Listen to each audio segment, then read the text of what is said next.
عام آدمی نے بے پناہ مشکلات کا سامنا کیا ہے، چاہے وہ مہنگائی ہے، چاہے وہ جو بینکس کے جو قرضہ جات ہیں ان کے اوپر مہنگا پالیسی ریٹ ہے، انٹرسٹ ریٹ ہے، اور چاہے خورد و نوش کی جو اشیاء ہیں ان کی قیمتیں ہیں۔ عام آدمی نے بہت مشکلات کا سامنا کیا، اور میں اپنی کابینہ کے تمام ممبران کے ساتھ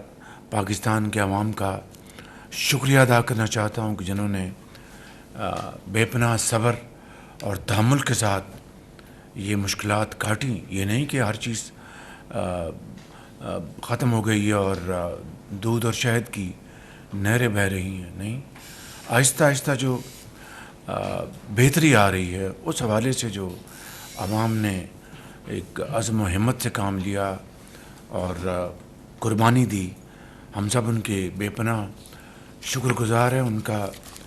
دل کی اتھاہ گہرائیوں سے شکریہ ادا کرتے ہیں۔ اسی طریقے سے یہ جو گرمی کا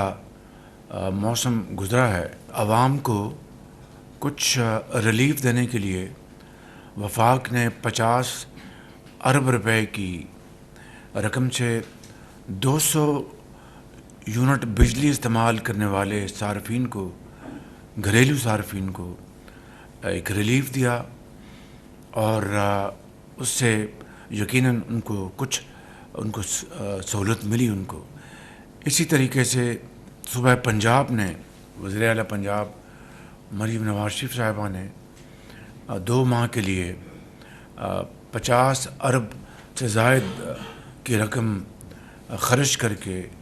تو 405 یونٹ تک کے صارفین کو 2 ماہ کی سہولت دی، جس کا ان کو یقیناً بہت فائدہ پہنچا۔